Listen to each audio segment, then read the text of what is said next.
Well, I invite you to turn to 2 Kings chapter 5. 2 Kings chapter 5 this evening. So Old Testament, about a third of your way through the Bible. 2 Kings chapter 5 is where we'll be tonight.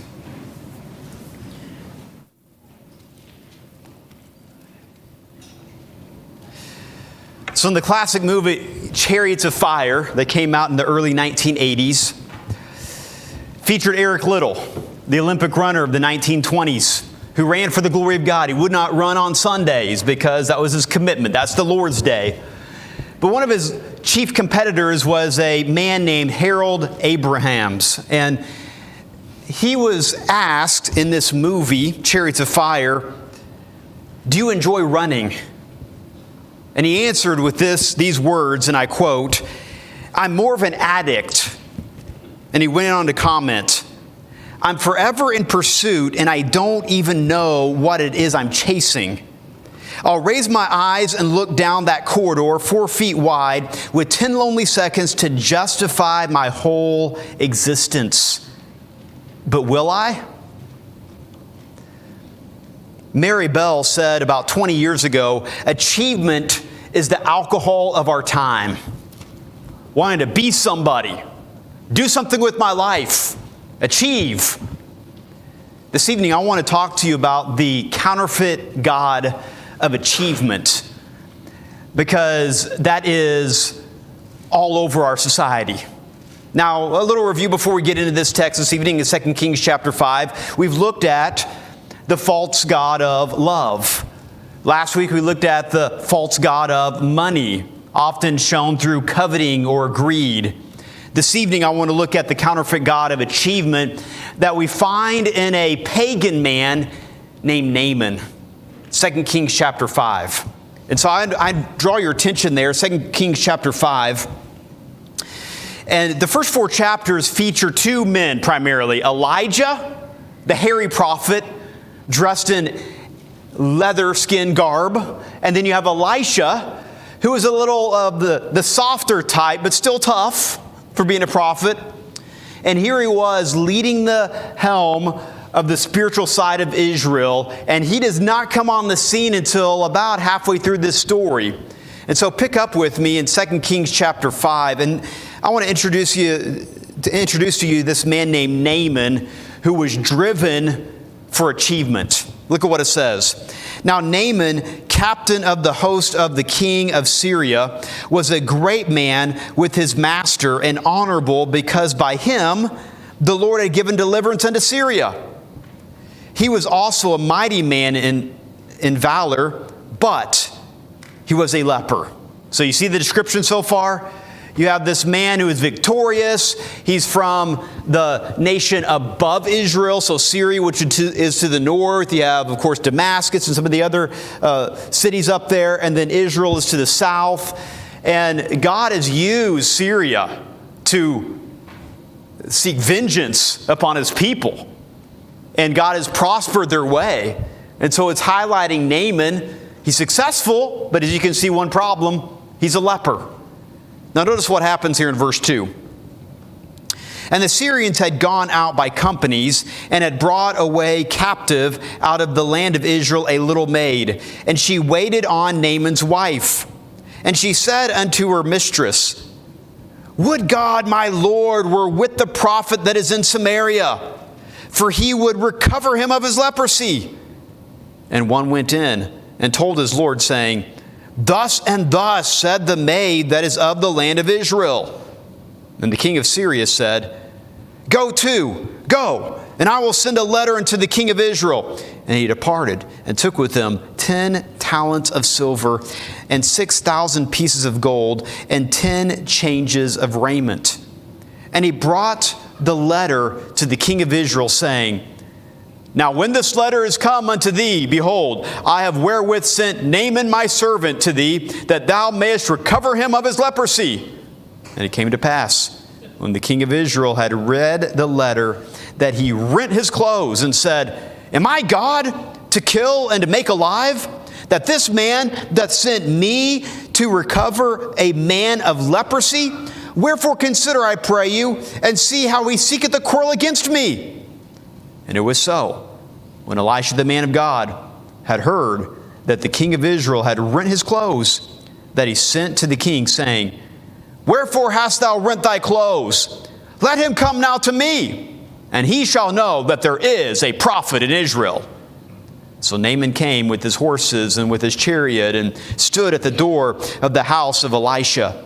And Elisha sent a messenger unto him, saying, Go and wash in Jordan 7 times, and thy flesh shall come again into thee, and thou shalt be clean.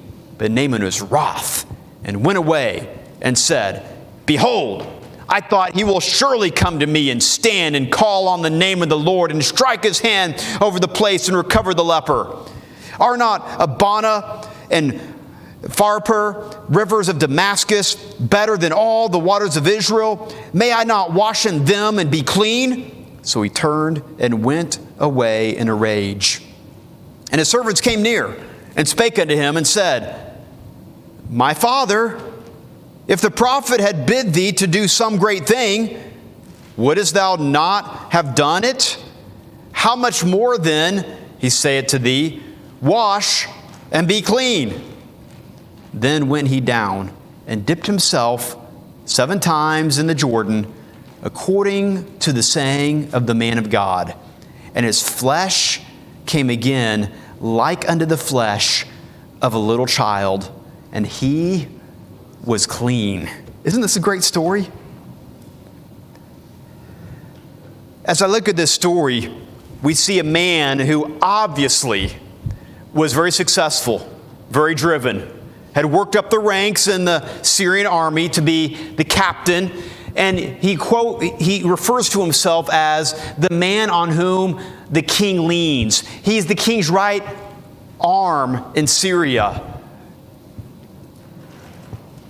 I realize that we aren't bigwigs here tonight.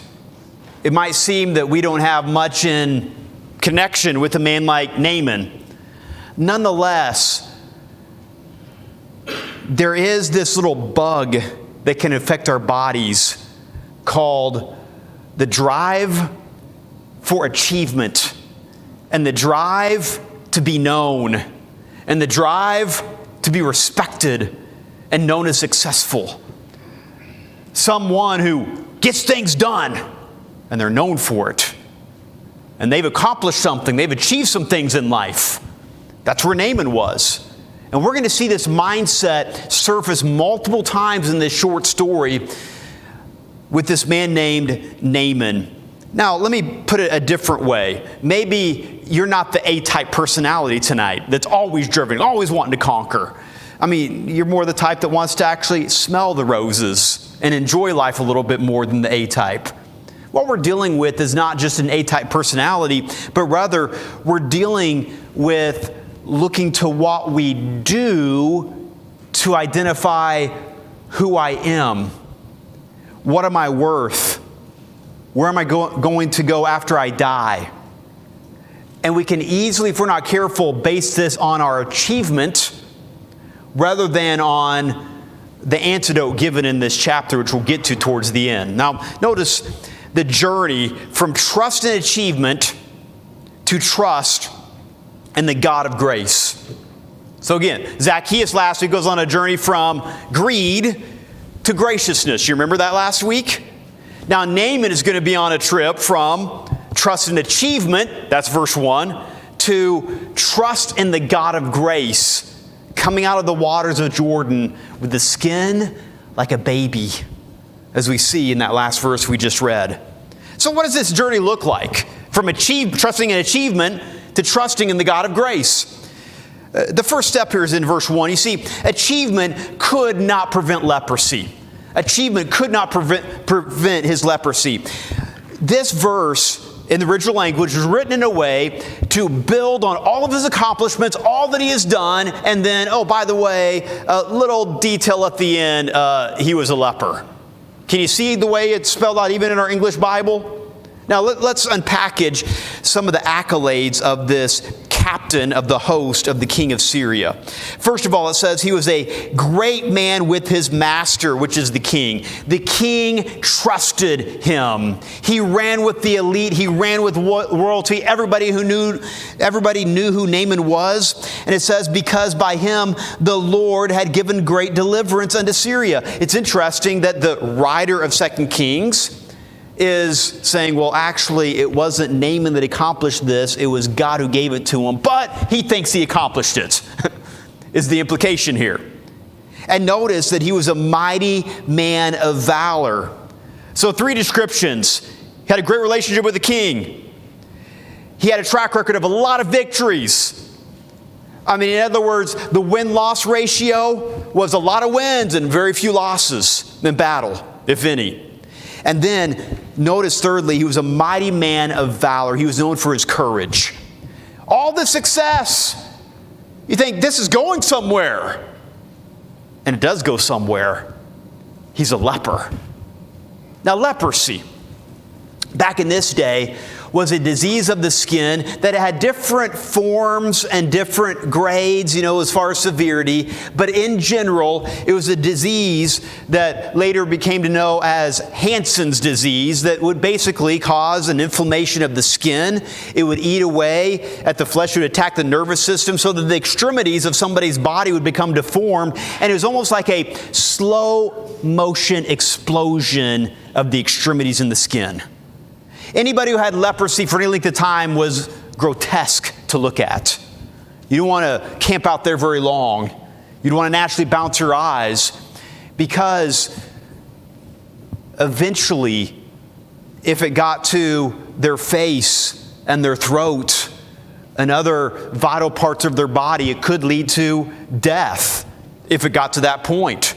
But in the meantime, extreme deformity. And so you can look at the laws of the leper in the Old Testament, such as Leviticus. If someone had leprosy and was pronounced unclean, they were cast out of society and had to go all over the coast of the Middle East. Anybody got close to them, they'd have to put their mouth over their lip and say, "Unclean, unclean," and announce everybody about their situation, their disease that they had. Now, Naaman is not a Jew. He's not going around saying, "Unclean, unclean." But he was still stiff-armed. Successful on one hand, but an outlier on the other. Now, it's interesting, just the insider-outsider phenomenon. I think all of us want to be an insider. Do you want to be an insider? Like, know what's going on, maybe with things that you're really passionate about? He was an insider with the king of Syria. But the leprosy made him an outsider. And so it limited how much of an insider he really was. If we're really honest, there's a part of us that is leprous, and we know it. We all have weaknesses. We all have areas of brokenness that no matter what success we might have, when we look in the mirror, we see the leprosy. Chris Evert was a world-renowned tennis player in the 1980s. In her era, no one won more matches than she did. And yet, when she was facing retirement in the late 80s, early 90s, a journalist was asking her what her thoughts were about retiring. And she said, looking back on that retirement season, "I had no idea who I was or what I could be away from tennis. I was depressed and afraid because so much of my life had been defined by my being a tennis champion. I was completely lost. Winning made me feel like I was somebody. It made me feel pretty. It was like being hooked on a drug. I needed the wins, the applause in order to have an identity." You hear what she's saying? I know who I am. I have my victory. But when it comes to retirement and finding my identity, that's like a leprosy. I don't even know who I am outside of tennis. I realize you and I are not tennis stars, but there's certain areas that all of us have excelled at. We've done well. We've achieved. I mean, it could be that you've worked up the ladder at work. You've become quite reputable at work. On the other hand, in private, you know there's this vice you still struggle with. It's like your leprosy. Could be that you've achieved some financial stability and you've done well with your finances. You've managed them over the years. You've gone the long road, and now you have this secure path ahead. But on the other hand, the leprosy seems to be this relationship you have with an immediate family member that just is not working out. Could be that you're a respected church member. Things are going well at Hillview Baptist Church. People look up to you. You have a good reputation. But in those dark, quiet moments when no one else is around, you have this leprosy called depression and anxiety that eats away at your soul. You have some leprosy? I think we all do. And that's what Naaman's struggle was. He was successful on one hand. Everybody knew him as this. But look at the leprosy. Now, he acknowledged his leprosy. But how is he going to cure it? That becomes the big question, doesn't it? Suddenly, the plot has unfolded with that one word, leprosy. So we see that achievement could not prevent the leprosy. But we're also going to see through multiple efforts on his end that achievement could not cure leprosy. It could not cure leprosy. Look what it says in verse 2. And the Syrians had gone out by companies and had brought away captive out of the land of Israel a little maid, and she waited on Naaman's servant. And of course, she just speaks her mind to Naaman's wife and says, "Oh, I wish that our master would connect with the God of Israel. He could heal my master." Well, word gets around to Naaman and then to the king of Syria, who wants to try to impress the king of Israel. Now, notice what happens. I already read the text, so I'm not going to elaborate everything that goes on here. But there's this idea that in this day and age, that the gods could be impressed. And the more you impress the gods, the more they're going to bestow their favor upon you. And so if this pagan king of Syria over here is going to try to get a hold of the God of the king of Israel, he needs to impress him. So why not take a heaping amount of wealth, 10 talents of silver, we're talking about hundreds of thousands of worth of just precious metals here, 10 changes of clothes. The average person had one set of clothes back in this day. 10 changes of clothes. You pile this on this massive cart behind a couple of oxen, and they're going to pull this caravan all the way over to the king of Israel. And sure enough, the caravan shows up. The servants greet the king of Israel, and the king of Israel says, "What's going on?" And there is the messenger from the king of Syria, and they say, "Hey, we've heard that You can heal our master, Naaman." Well, he looks out, and the king knows something. This king, or this God that we worship, he's not impressed with the achievement. He doesn't respond to wealth. He's not impressed. And so, rather than trying to offer to heal him, he's at his wit's end thinking, this is going to equal a fight. This is going to be a battle. In fact, this is their captain. If I can't help their captain, they're going to attack us. They've already attacked us. I mean, after all, they took away the servant girl, as we can see in the previous verses. Syria was stronger than Israel. It's not looking good. Well, word travels to Elisha. And here he is on the outskirts of Samaria, little tiny modest house I can imagine. It says, hey, servant, go tell them to have Naaman come my way. The servant goes over there and says, my master will hear you out if you want to come in and talk to him. He's connected to this God that the king of Israel can't help you with. So he makes his way over to Elisha's house, and Elisha doesn't even bother coming out. He sends his servant boy out, probably Gehazi, which we meet later in this story, in the chapter. And Gehazi comes out and says, my master has spoken. He says, go dip in the Jordan River 7 times and you'll be healed. Goes back in the house, closes the door. Elisha doesn't even come out and give the captain of the king of Syria 5 seconds of his day. Can you imagine how his ego was offended by that? He won't give me any time of day. He won't even come and talk to me. He sent his servant out. And so he goes off in a rage and starts lipping off to his servant saying, how dare he do that? And notice some of the verbiage that Naaman uses here in verse 11. Jump down there, verse 11. Naaman was wroth and went away and said, behold, I thought he will surely come out to me and stand and call on the name of the Lord his God and strike his hand over this place and recover the leper. Are not, and he mentions these rivers in Syria, aren't they better than all the waters of Israel? May I not wash in them and be clean? Now, can you hear the mindset? Number one, there's some ego involved. Can you see it in the text? Like, I am so offended that he didn't give me time of day. I was expecting him to come out and do some kind of ritual over me and make this grandiose, all neon lights and say, you're healed. But he didn't even come out to talk to me. And even if he didn't come out to me, shouldn't he have told me to do something great back in my own river? It's interesting, his servant reasons with him and says, if he asks you to do some great thing, wouldn't you have done it? What about this little thing? Here's the second thing. Not only is there ego involved, he's still wanting to prove his merit. You see it there? Tell me to do something great. I'll do it and I'll be healed. You want me to go to a great river and dip in the great river?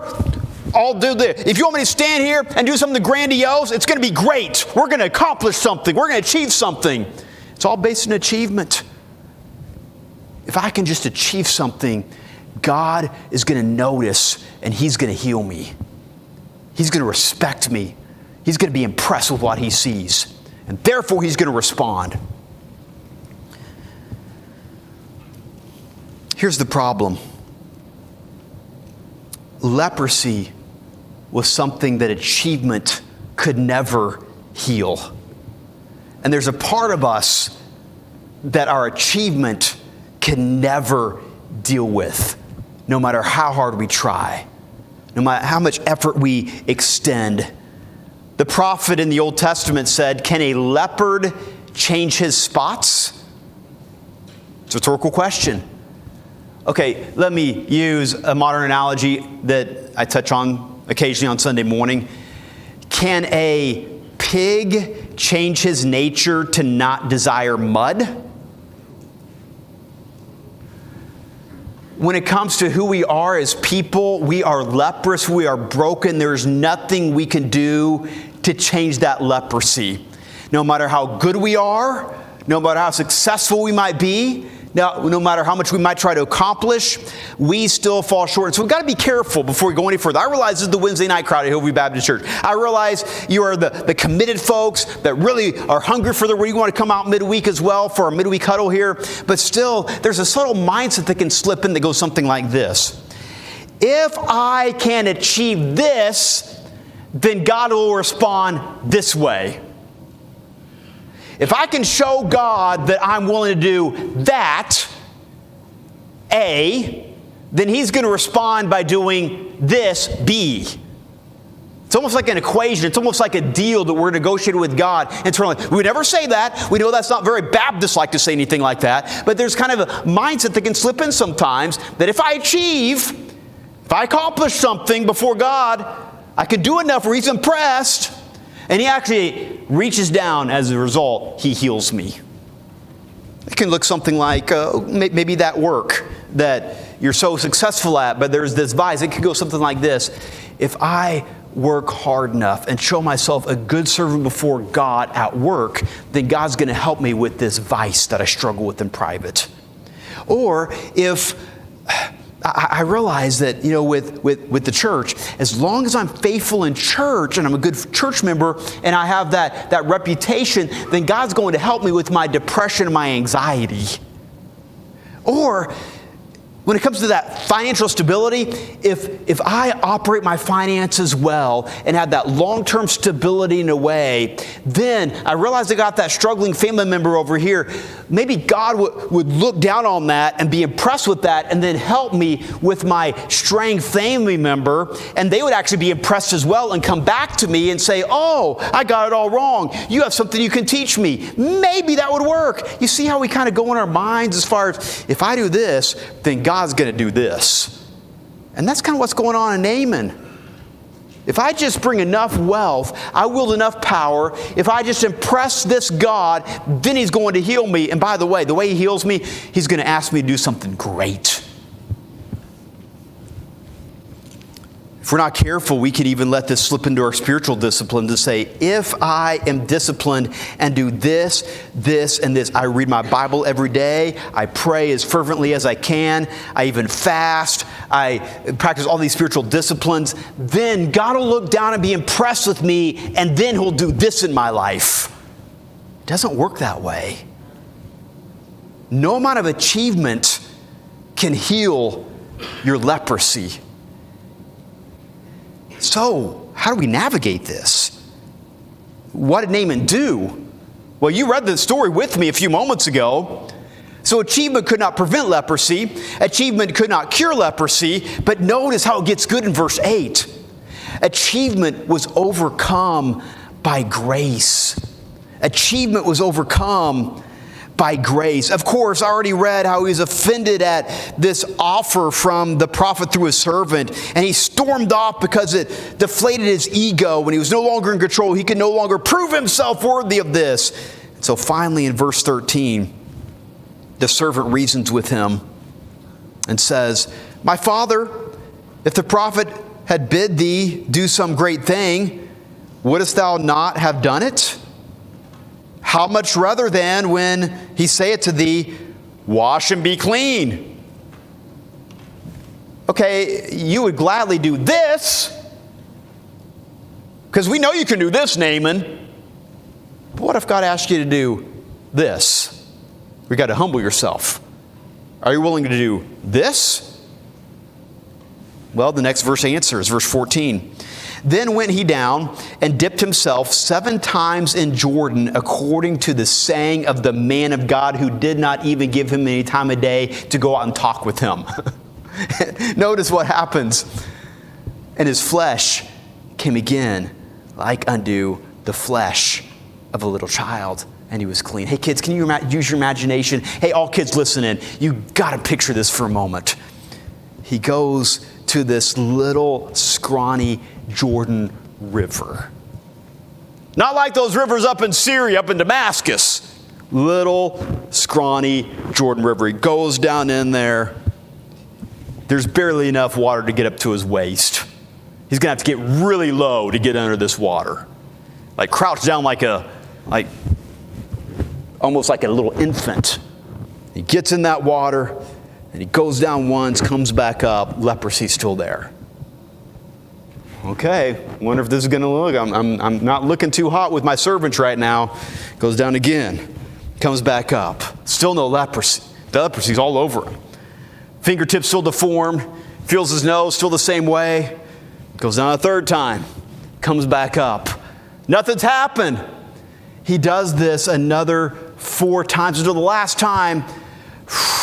After 6, nothing's changed. I'm going to go down again. He goes down again. He comes back up, and something miraculous happened with that 7th dip. He comes up, and his fingertips are restored. He touches his nose, and his nose is made whole. He feels his ears, and his ears, for the first time in months, totally feel whole. And he can feel the fingertips, like the nerve system is working again. He feels his toes poking out of his sandals. This is amazing. And he looks at the quality of his skin. It's almost like he shaved 15 years off of his life because his skin looks young again. No wrinkles. This is amazing what has happened here. And he goes back and is so ecstatic about this. He wants to offer some kind of reward, some kind of payment, some kind of thank you for this. And so, he says in verse 15, we did not read this earlier, notice what it says. And he returned to the man of God, he and all his company, and came and stood before him. And he said, Behold, now I know that there is no God in all the earth but in Israel. Now therefore I pray thee, take a blessing of thy servant. So in other words, all that I offered the king of Israel, because it's still with him, right? I'm giving to you, Elisha. And this is an offering to your God. Hey, just tell him that, he's done this for me, so I almost feel like obligated to do this. I don't want to kind of make payment on this. This is mindset as just a pagan man. Notice in verse 16, and he said, As the Lord liveth, before whom I stand, I will receive none. And he urged him to take it, but he refused. Why did Elisha refuse that? He's making a statement. You can't pay God off. You can never do anything to make up for this. This is something graciously bestowed upon you, and you can never fully return the favor to God. So don't even try. But notice, there's something else that happens. I scratched my head for the longest time at the end of the story, and I wonder, why does this happen this way? Why does Elisha respond this way? Look at what it says in verse 17. And Naaman said, Shall there not then, I pray thee, be given to thy servant 2 mules burden of earth? Now, what is that?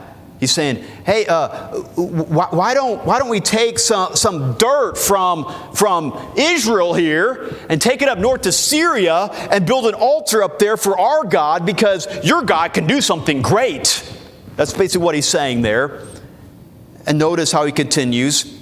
For thy servant will henceforth offer neither burnt offering nor sacrifice unto other gods, but unto the Lord. I want to build an altar to your God up there. Maybe I can pay him back that way. But notice the request in verse 18. And this thing the Lord pardon thy servant, and when my master goeth into the house of Rimmon to worship there, and he leaneth on my hand, and I bow myself in the house of Rimmon, when I bow down myself in the house of Rimmon, the Lord pardon thy servant in this thing. So this is what he's acknowledging. I'm going to go back. I got to serve next to the king of Syria. He expects me to go in and worship the god Rimmon. That's my civic duty. I don't do that, off with my head. He will not be happy with me. Notice Elisha's response, verse 19. Go in peace. So he departed from him a little way. It's interesting how it kind of twists at the end. Naaman still acknowledges, I'm still not going to do what's right. I still need some grace. Would you see fit to pardon me in advance for what I'm going to do with this god Rimmon that I really don't believe in anymore, but I have to for my livelihood? And Elisha extends grace towards Naaman and says, go in peace. You're good. Why did he do that? Because, we as fundamental believers look at this and say, come on, man. I mean, you don't worship any other God. You need to get that, because if you really believe in God, you need to buck up and just do that and say no to any other false gods, right? That's our knee-jerk reaction. But keep in mind, Naaman, and this is the point I believe, Naaman was saying, hey, could you extend some grace in this area? Because I'm starting to see that your God is a God of grace. And Elisha went right along with that and said, the lesson of grace is what we're really trying to focus on. Not, hey, God or the highway type deal. Hey, look at where this man is. We just want to extend grace to him and drive that lesson a little deeper. And he says, go in peace. I'm extending grace to you, knowing your situation and knowing where you are. So what's the point of this? Achievement was overcome by grace. Now, this is the New Testament form of what we're talking about. 1 Peter 5:5 says, quote it with me if you know it, God resists the proud, but gives to the grace to the humble. So he resists the proud, Stiff arms him, Heisman Trophy here, like I'm going to stiff arm him, don't even get close to me here. But I'm going to give grace to those that humble themselves and depend upon me. That's who I get close to. That's who I like to hang out with. Isaiah 57, thus saith the high and lofty one that inhabiteth all eternity, whose name is holy. I dwell with him that is of a contrite and humble spirit. Isaiah 57, verse 15. Wow. Such a big God. He wants to get close to those that walk humbly before him. So what does that look like for us? The way we get close to God and the way we plug in to the outlet of grace is by humbling ourselves before him. Now, let me be very practical what it means to humble ourselves before him. I think what we do on Sunday mornings is an outward way of showing humility by kneeling. That's why we do it on Sunday mornings. Once a month we do it before the preaching. Every Sunday we do it after the preaching. We want to humble because, hey, I need to plug into God's outlet of grace. I need his grace. What did Naaman have to do? He had to humble himself 7 times, didn't he? Go into this water. He received grace. What's this look like in my own home, though? Well, it means you pray. Because proud people typically don't pray. But humble people do pray. And then when we do pray, it's humbling to think about how we've fallen short in the last 24 hours. And confess those sins to God. Say, God, forgive me for that. I sinned. I shouldn't have said that to my spouse. I lost her with my kids. My mouth got the best of me right there. Those thoughts, they were lustful. God, forgive me for my greed. God, forgive me for that envy. When I saw the success of my friend over there, I wasn't happy like I should have been. That was envy. God, please forgive me for that. It's humbling to confess, isn't it? And then even when you're doing something you've already done 100 times, 1,000 times, still before you take on that shift at work, before you go through that exercise again around the house, you still say, God, help me, please. I need your wisdom. I need your strength. It takes humility to do all that. God looks down on a humble spirit and says, I'm going to pour grace upon them. Not because they've earned it, because they've shown humility. Now, the story's not quite done. I want to go back and highlight something. Grace is extended at somebody else's expense. Let me say that one more time. Let's reason this out a little bit.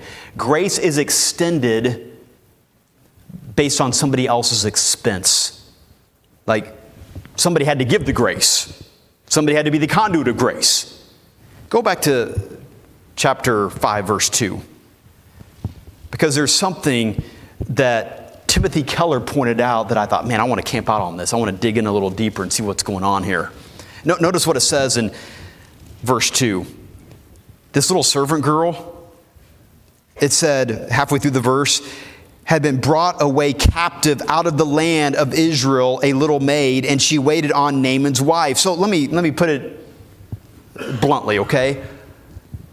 This woman, this girl, and the Hebrew phrase implies that she was probably preteen or teen, maybe 12 to 14 years old. She's not like in her 20s or 30s. And she's taken captive by Syrian soldiers. They probably didn't treat her nicely. Can I just put it mildly like that? You can use your imagination. And they brought her down, and she must have been very attractive if she gets put in Naaman's household.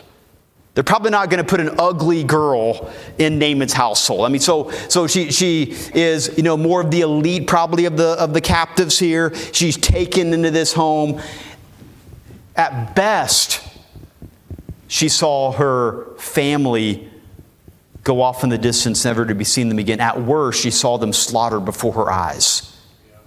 This girl was treated unjustly. She had her whole future wiped out. And now she's a captive. Now you put yourself in this girl's place. Are you saying, I want to help Naaman out, my master?